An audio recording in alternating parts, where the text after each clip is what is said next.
Here we just relay some facts, whether they're new or antique. So just sit back and relax.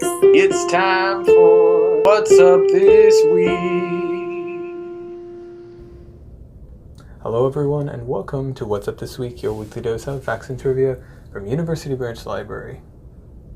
So it was on April 12, 1983, when Harold Washington became the mayor of Chicago, Illinois.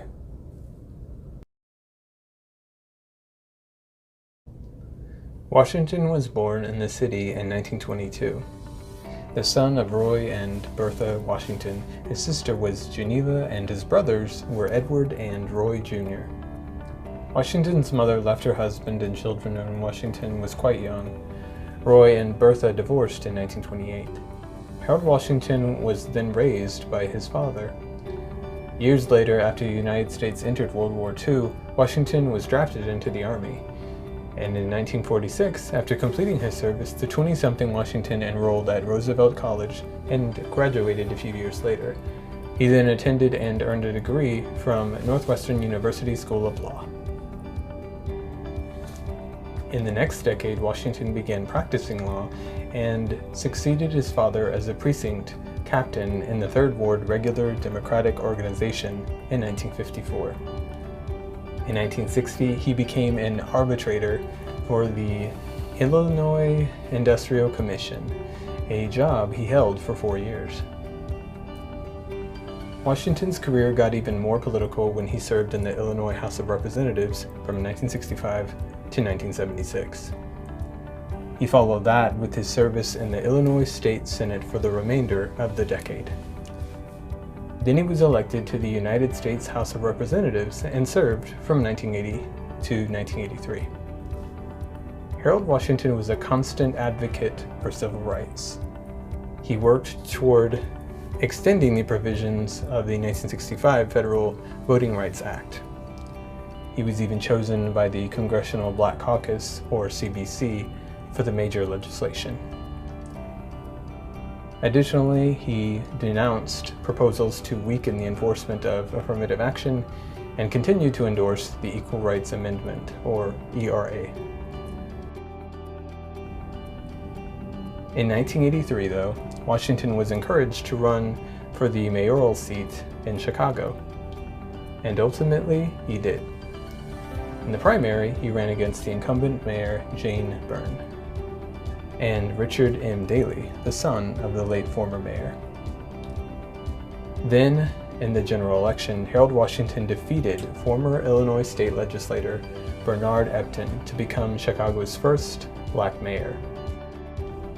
In late April 1983, Washington resigned from his House seat. He was successful in his new political office and was re-elected in 1987. The incredibly experienced Harold Washington was a determined man that incessantly worked to improve conditions in his community and in his country. All right, Daniel, what do you have for the people this week? Thanks, James. This week we're celebrating the life of one of the most successful children's authors. Winner of the 1981 National Book Award and the 1984 Newbery Medal, Beverly Cleary was born on April 12, 1916. She grew up in Oregon and struggled while learning how to read. Cleary said, "The first grade was separated into 3 reading groups: bluebirds, redbirds, and blackbirds. I was a blackbird. To be a blackbird was to be disgraced. I wanted to read, but somehow could not." However, with the help of a school librarian who introduced her to books she enjoyed, she would catch up to the rest of her class by 3rd grade. After graduating from the University of Washington in 1939, she began working as a children's librarian in Yakima, Washington. There, Cleary empathized with her young patrons who had difficulty finding books with characters they could identify with, and she struggled to find enough books to suggest that would appeal to them. After a few years of making recommendations and performing live storytelling in her role as librarian, Cleary decided to start writing children's books about characters that young readers could relate to. Her first book, Henry Huggins, was published in 1950, and over the next 50 years, she would publish more than 40 others, including The Mouse and the Motorcycle and the Newbery Award-winning Dear Mr. Henshaw. Over 91 million copies of her books have been sold worldwide. Cleary's birthday is now celebrated nationwide as DEAR, Drop Everything and Read, Day. A day on which families are encouraged to take at least 30 minutes to put aside all distractions and enjoy books together. Beverly Cleary passed away at the age of 104 on March 25, 2021. The library has many of Beverly Cleary's wonderful books available.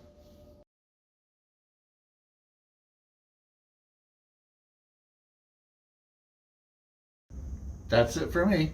What do you have for us this week, Megan? Hi there. This week's weird thing is that April 17th is Herbalist Day, also known as Thank an Herbalist Day. This is the day to celebrate herbalists and all that they do to spread their knowledge of herbs into their communities.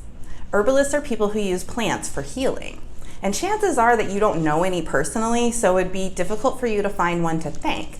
But you can use this day to learn more about herbs and all of their many benefits and uses.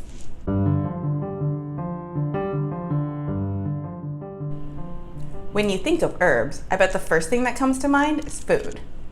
Using herbs for flavoring and garnishing food is a staple of the culinary world. Herbs differ from vegetables in that they are used in small amounts, and we use them for flavor, not substance. Some common culinary herbs include thyme, parsley, basil, rosemary, and mint. Herbal teas like chamomile tea or mint tea have long been used for relaxation and in religious rituals.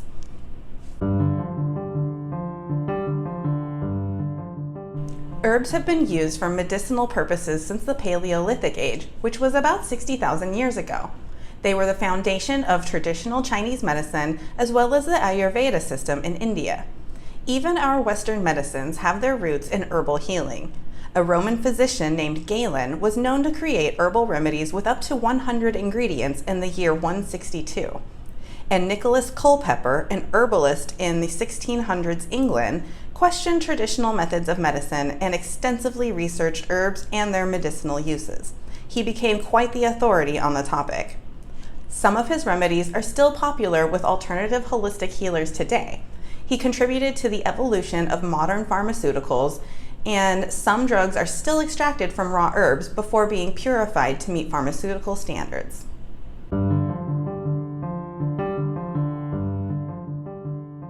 If you'd like to learn more about herbs and their uses, we've got plenty of books available for you to check out. We've got books that explore plants and herbs in general, as well as books that can help you create your own herbal concoctions and crafts.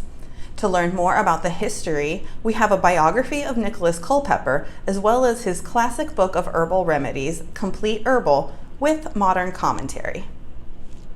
Happy Herbalist Day! Thank you for joining us, and be sure to tune in again next week for more facts and trivia from University Branch Library.